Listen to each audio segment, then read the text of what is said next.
નમસ્તે વિદ્યાર્થી મિત્રો, ટ્રિપલ આર કોચિંગ સેન્ટરમાં આપનું હાર્દિક સ્વાગત છે। આજનો આપણો વિષય છે વિજ્ઞાન અને આજનો ટોપિક છે આહારના ઘટકોની અંદર કાર્બોદિત। આહારના ઘટકોમાં કાર્બોદિત। તો સૌપ્રથમ આપણે એ જાણી લઈએ કે આહારના ઘટકો એટલે શું। તો જે ખોરાકમાં આવેલા ઘટકો છે એ ઘટકોને જ આપણે આહારના ઘટકો કહીએ છીએ। આહારમાં આવેલા ઘટકો જેમ કે કાર્બોદિત છે, પ્રોટીન છે, ચરબી છે, વિટામિન છે, ખનિજ સાર છે, આ દરેકે દરેકને આપણે ખોરાકના ઘટકો અથવા આહારના ઘટકો કહીએ છીએ। હવે સૌપ્રથમ એની માહિતી આપણે જોઈશું। એ માહિતી પછી એ કોઈ પણ ખોરાકની અંદર આપણે કાર્બોદિત છે કે નથી એનું પરીક્ષણ કઈ રીતે કરીશું એ પણ જોઈશું અને એના સ્ત્રોતો જોઈશું। સર્વપ્રથમ એની વ્યાખ્યા જોઈએ કે જે ઘટકો શરીર માટે આવશ્યક છે, આપણા શરીર માટે જે ઘટકો જરૂરી છે એ ઘટકોને જ આપણે આહારના ઘટકો કહીએ છીએ। અને એ આપણને શામાંથી મળે છે? તો એ જે તે ખોરાક આપણે ગ્રહણ કરીએ છીએ અથવા જે આહાર તરીકે આપણે લઈએ છીએ એ આહારમાંથી, એ ખોરાકમાંથી આપણને ખોરાકના ઘટકો મળે છે, આપણા શરીર માટે જરૂરી છે। અને એ જરૂરી જે ઘટકો છે એ ઘટકોને જ આપણે આહારના ઘટકો કહીએ છીએ। શરીરની જરૂરિયાતના આધારે આહારના ઘટકોને આપણે પોષક તત્વો પણ કહેવામાં આવે છે। આહારના ઘટકોને આપણે શું? પોષક તત્વો પણ કહીએ છીએ। અને આપણું શરીર છે એ શરીરને જે રીતે જરૂરી છે એ જરૂરિયાત મુજબ એના બે પ્રકાર પાડવામાં આવે છે। એક છે સ્થૂળ પોષક તત્વો અને એક છે સૂક્ષ્મ। તો વધારે જરૂરી હોય તેને સ્થૂળ પોષક તત્વો કહેવામાં આવે છે અથવા સ્થૂળ તત્વો કહેવામાં આવે છે। અને જો એ આપણા શરીરને ઓછા જરૂર હોય એટલે કે ઓછા જરૂરી હોય, વધારે હોય તો સ્થૂળ અને ઓછા હોય તો સૂક્ષ્મ તરીકે આપણે એને ઓળખીએ છીએ। તો સૌપ્રથમ પોષક તત્વો એટલે શું? તો ખોરાકમાં આવેલા તત્વો એટલે કે આહારમાં આવેલા ઘટકોને જ આપણે પોષક તત્વો કહીએ છીએ અથવા આહારના ઘટકો કહીએ છીએ। અને કયા કયા છે એ બધા જ આપણે એક એક વિડીયોની અંદર જોવાના છે। ત્રણ જે છે, સૌપ્રથમ આપણે કાર્બોદિત જોઈશું, એના પછી ચરબી જોઈશું અને ચરબી પછી કાર્બોદિત છે, ચરબી છે અને પ્રોટીન છે, આ ત્રણ આપણે જોઈશું। અને અંતમાં એક વિડીયો જે હશે એ વિટામિન્સનો હશે। એટલે ચારે ચાર વિડીયોની અંદર આપણે જે આહારના ઘટકો છે પૂર્ણ કરીશું। તો અત્યારની જે વિડીયો છે એની અંદર આપણે કાર્બોદિતનો અભ્યાસ કરવાનો છે। કાર્બોદિતની માહિતી આવશે, કાર્બોદિતનું પરીક્ષણ આવશે અને કાર્બોદિતના સ્ત્રોત આવશે। તો સૌપ્રથમ આપણે કાર્બોદિતની શરૂઆત કરીએ તો કાર્બોદિતને અલગ અલગ નામ દ્વારા પણ ઓળખવામાં આવે છે। કાર્બોદિત, કાર્બોહાઈડ્રેટ, સ્ટાર્ચ, શર્કરા કે કોઈ પણ મીઠાશ, આ દરેકને આપણે કાર્બોદિત જ કહીએ છીએ। કોઈ ગળ્યો પદાર્થ હોય તો એની અંદર કાર્બોદિત હોય છે। શર્કરા છે, બરાબર, ખાંડ છે, મોરસ છે, સ્ટાર્ચ છે, કાર્બોહાઈડ્રેટ છે, આ દરેકે દરેક નામ છે એ નામ આપણે કાર્બોદિત તરીકે ઓળખીએ છીએ। પછી એકવાર રિપીટ કરી દઈએ, કાર્બોદિત છે, કાર્બોહાઈડ્રેટ છે, શર્કરા છે, સ્ટાર્ચ છે અથવા મીઠાશ છે, બરાબર। કાર્બોહાઈડ્રેટનો એકમ ઘટક કોણ છે? તો ગ્લુકોઝ છે। ગ્લુકોઝનું અણુસૂત્ર ખાસ તમારે યાદ રાખવાનું છે, C6H12O6। હવે આની અંદર કાર્બન 6 છે, હાઇડ્રોજન 12 છે અને ઓક્સિજન 6 છે। તો આ ગ્લુકોઝનું અણુસૂત્ર છે અને આ ગ્લુકોઝનું જે અણુસૂત્ર છે એ અણુસૂત્રની અંદર કાર્બન, હાઇડ્રોજન અને ઓક્સિજન આ ત્રણ ઘટકો આવેલા છે। પછી એકવાર રિપીટ કરીએ, કાર્બોદિતનો એકમ ઘટક ગ્લુકોઝ છે અને ગ્લુકોઝની અંદર કાર્બન, હાઇડ્રોજન અને ઓક્સિજન આવેલા છે। શક્તિ માટેનો મુખ્ય સ્ત્રોત, કાર્બોદિતથી આપણા શરીરને શું મળે છે? તો શક્તિ મળે છે। કાર્બોદિત શક્તિ માટેનો મુખ્ય સ્ત્રોત છે। હવે અહીંયા આગળ આપણા શરીરને જે શક્તિ જોઈએ છે, જે કેલરી જોઈએ છે, જે ઉર્જા જોઈએ છે, એ કેટલી ઉર્જા જોઈએ? તો જે ગામની અંદર રહેતું હોય, ગ્રામ્ય વિસ્તારની અંદર હોય એને 2400 કેલરીની જરૂર પડે છે અને શહેરી વિસ્તારની અંદર જો કોઈ હોય તેને 2100 ગ્રામ કેલરીની જરૂર પડે છે। હવે અહીંયા આગળ સમજી લઈએ કે એની અંદરથી જે કેલરી છે એની અંદરથી કાર્બોદિતનું જે પ્રમાણ છે કેટલું હોવું જોઈએ? તો દરરોજ પુખ્ત વ્યક્તિની અંદર દરરોજ એટલે કે દૈનિક 400 થી 500 ગ્રામ કાર્બોદિતની જરૂર હોય છે। જે આપણી કેલરી છે, જે આપણી શક્તિની જરૂર પડે છે એ શક્તિની અંદર કાર્બોદિત પણ હશે, વિટામિન્સ પણ હશે, પ્રોટીન પણ હશે, ચરબી પણ હશે। આ દરેકે દરેકમાંથી જો પુખ્ત વ્યક્તિ હોય તેને દૈનિક દરરોજ એને 400 થી 500 ગ્રામ કાર્બોદિતની જરૂર પડે છે। આ ખાસ યાદ રાખવાનું, દૈનિક કેટલી જરૂર પડે? તો 400 થી 500 ગ્રામ કાર્બોદિતની જરૂર પડે છે. શહેર ગામની અંદર રહેતા હોય તો 2400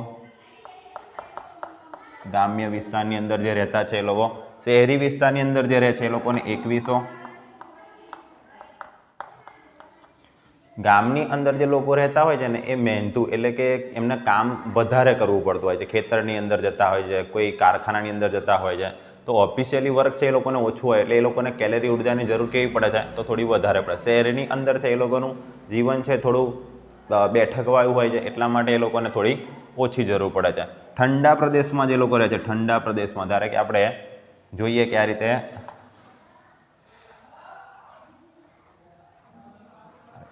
રીતે ભારતની વાત કરીએ આપણે તો જે અહીંયા આગળ જમ્મુ કાશ્મીરથી લઈને અહીંયા આગળ સિક્કિમ સુધીનો જે વિસ્તાર છે આ બધો પર્વતીય વિસ્તાર, આ બધો છે ને ઠંડો વિસ્તાર છે. આ ઉપરવાળો જે ભાગ દેખાય તમને આ બધો ઠંડો વિસ્તાર. તો આ પ્રદેશની અંદર જે જમ્મુ કાશ્મીર છે, ઉત્તરાખંડ છે, બરાબર,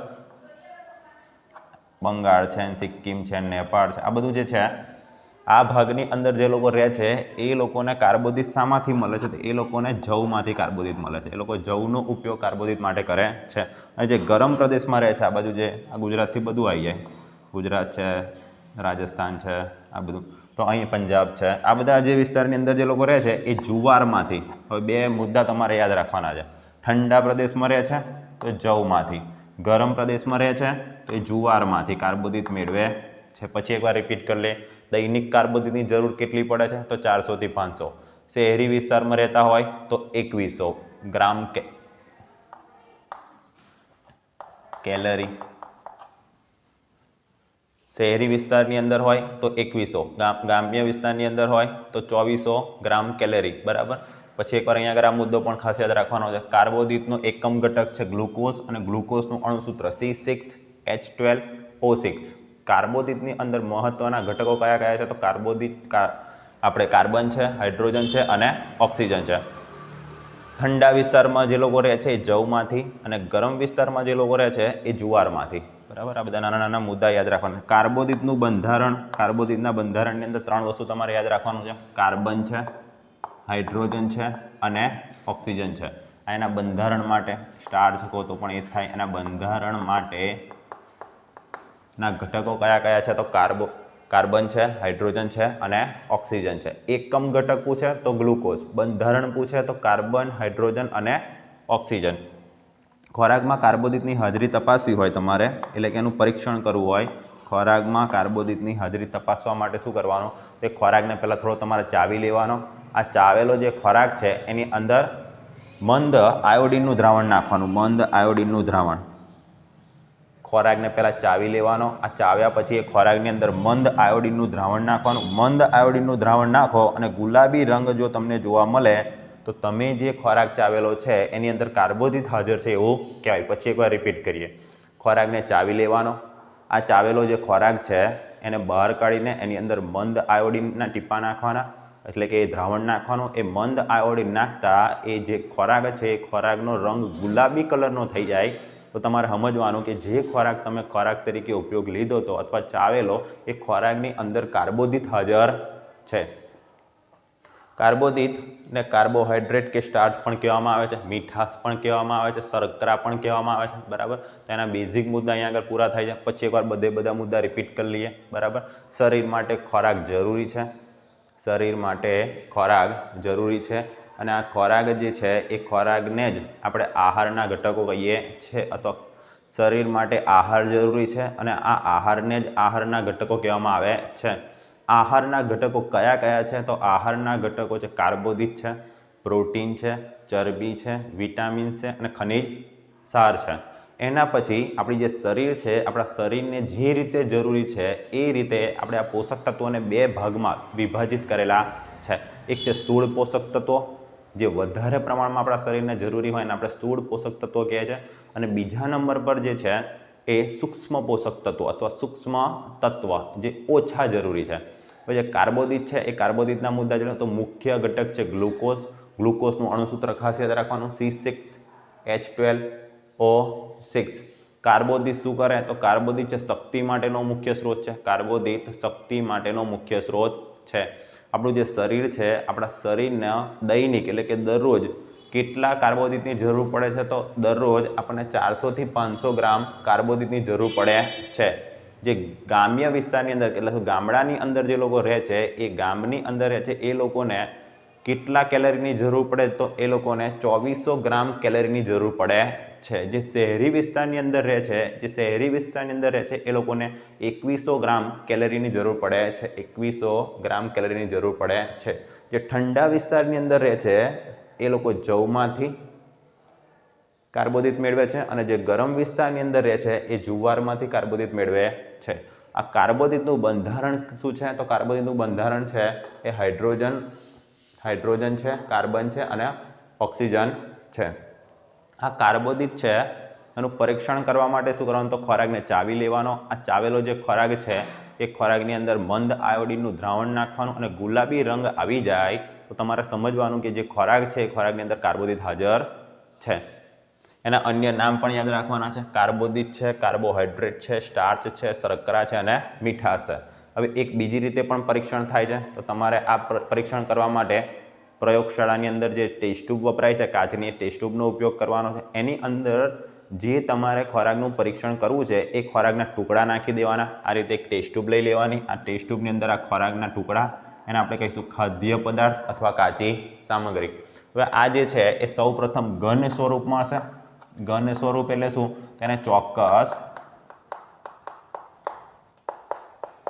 આકાર અને કદ હશે. ઘન સ્વરૂપ, રોટલી લઈએ આપણે, કોઈ પણ ઘન સ્વરૂપવાળો આહાર લઈએ તો એની અંદર એનો ચોક્કસ આકાર અને કદ હશે. પ્રવાહીની વાત આપણે કરતા નથી, વાયુની અંદર વાત આપણે કરતા નથી કે વાયુની અંદર કોઈ ખોરાક એવો છે કે નહીં જે આપણે ગ્રહણ કરી શકીએ, બરાબર.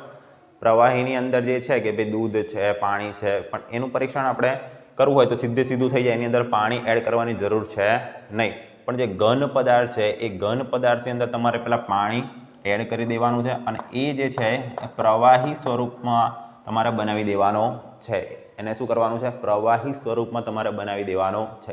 ઘન પદાર્થ લેવાનો, એ ઘન પદાર્થની અંદર પાણી એડ કરવાનું. પાણી એટલે H2O, એનું અણુસૂત્ર ખાસ યાદ રાખવાનું, બરાબર. અહીંયા આગળ ગ્લુકોઝનું અણુસૂત્ર પણ યાદ રાખવાનું, C6H12O6. પાણી છે તો H2O, આયોડીન છે તો I2 અથવા I, બરાબર. તો કાચી સામગ્રી ખાદ્ય પદાર્થની અંદર પાણી એડ કરીશું. આ બંનેને એડ કરીશું એટલે પ્રવાહી સ્વરૂપ બની જશે. કયું સ્વરૂપ બની જશે? પ્રવાહી સ્વરૂપ બની જશે આપણા દ્રાવણનું. હવે આ પ્રવાહી સ્વરૂપ જે દ્રાવણ છે, એ દ્રાવણની અંદર ડ્રોપરની મદદથી 2 થી 3 ટીપા દ્રાવ્ય આયોડીન એડ કરીશું. અહીં ઉપરથી આપણે શું કરીશું? આયોડીન એડ કરીશું. આ આયોડીન એડ કર્યા બાદ આ ટેસ્ટ ટ્યુબ છે એને થોડી મિક્સ કરીશું, બરાબર. જે પદાર્થ છે આપણો પ્રવાહી સ્વરૂપ અને આયોડીન આ બરાબર મિક્સ થઈ જાય એ રીતે ટેસ્ટ ટ્યુબને થોડી આમ હલાવીશું, બરાબર. ત્યારબાદ જે પરિવર્તન થાય છે એ પરિવર્તન આપણે જોઈશું. તો પરિવર્તન કયું પરિવર્તન થાય? રંગ પરિવર્તન થાય છે. રંગ પરિવર્તન અહીંયા આગળ સૌથી પહેલાં રંગ હશે કોઈ, બરાબર. એ રંગમાંથી જો ભૂરો કે કાળો રંગ આવે તો તમારે સમજી લેવાનું કે કાર્બોદિત સ્ટાર્ચ છે એ હાજર છે. ભૂરો કે કાળો રંગ ન આવે તો તમારે સમજવાનું જે હાજર છે નહીં. પછી એકવાર રિપીટ કે ટેસ્ટ ટ્યુબ લેવાની છે. એ ટેસ્ટ ટ્યુબની અંદર ખાદ્ય સામગ્રી, ઘન ખાદ્ય સામગ્રી નાખવાની છે. આ ઘન ખાદ્ય સામગ્રીની અંદર શું નાખવાનું છે? પાણી નાખવાનું છે. પાણી નાખ્યા બાદ એ પ્રવાહી સ્વરૂપ બની જશે. આ પ્રવાહી સ્વરૂપ બાદ તેની અંદર 2 થી 3 ટીપા મંદ આયોડીનના દ્રાવણના નાખવાના છે. મંદ આયોડીનના દ્રાવણ, બરાબર. ટિંચર આયોડીન છે એની અંદર પાણી મિક્સ કરો એટલે મંદ આયોડીન દ્રાવણ બની જશે. આ આયોડીનનું દ્રાવણ નાખ્યા બાદ એની અંદર જે પરિવર્તન થાય છે, જે ફેરફાર થાય છે, રાસાયણિક પ્રક્રિયા થાય છે, એ જોવાની છે. અને એ જોયા બાદ જોવાનું છે કે જેની અંદર ભૂરો કે કાળો રંગ આવે, ભૂરો કે કાળો રંગ આવે તો સમજી લેવાનું સ્ટાર્ચ હાજર છે. સ્ટાર્ચના અન્ય નામ યાદ રાખ. કાર્બોદિત છે, કાર્બોહાઈડ્રેટ છે, સ્ટાર્ચ છે, શર્કરા છે કે મીઠાશ છે. તો અહીંયા આગળ સૌ પ્રથમ આપણે એની બેઝિક માહિતી જોઈ, એ પછી એનું પરીક્ષણ જોયું, અને પરીક્ષણ પછી એના સ્ત્રોતો. અહીંયા આગળ 2 નામ વચ્ચે આવેલા જ છે, ઠંડા પ્રદેશવાળા અને ગરમ પ્રદેશવાળા. જવ અને જુવાર તો તમારે યાદ રાખવાનું છે. જો ઠંડો પ્રદેશ હોય તો જવ, ગરમ પ્રદેશ હોય તો જુવાર. એના સિવાય પણ કેટલાક ફળફળાદી છે, એ પણ તમારે યાદ રાખવાના છે. તો કાર્બોદિતના સ્ત્રોતો ઘઉં, ચોખા અને બાજરી, આ તો છે જ, ઘઉં, ચોખા, બાજરી, જવ અને જુવાર. ઘઉં, ચોખા, બાજરી, જવ અને જુવાર. આના સિવાય છે મકઈ છે, કેરી છે, તરબૂચ છે, પપૈયા છે. મકઈ, કેરી, તરબૂચ, પપૈયા, બરાબર, આ યાદ રાખવાનું છે. શેરડી છે અને 2 કંદમૂળ છે. તો અહીંયા આગળ જે બટાકા છે અને શક્કરિયા છે, આ બંને મૂળ છે. શેરડી છે એ પ્રકાંડ છે, બરાબર. મકઈ, કેરી, તરબૂચ ને પપૈયા શું છે? તો ફળ છે, બરાબર.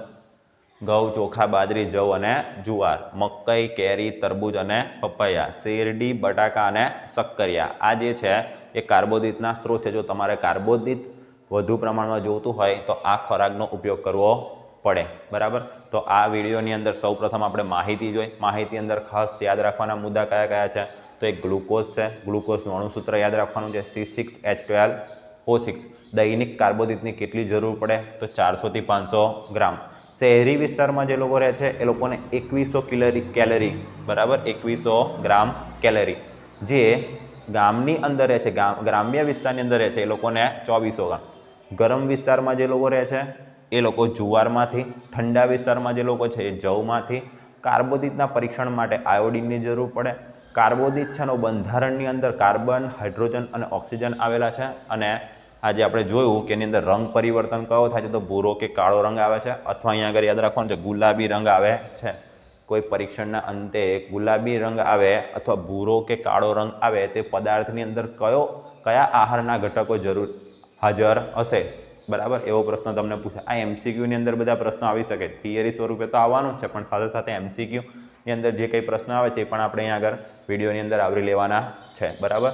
કાર્બોદિતના સ્ત્રોતો ખાસ યાદ રાખવાના છે, બરાબર. MCQની અંદર શેરડી આપ્યું હોય, બીજા 3 અન્ય સ્ત્રોત આપ્યા હોય, જેની અંદર હોય ને પછી કાર્બોદિત શામાંથી મળે છે, નીચેનામાંથી જણાવો. આવી રીતે બધા પ્રશ્નો પૂછે તે બધા જ પ્રશ્નો અહીં આગળ આવી જશે.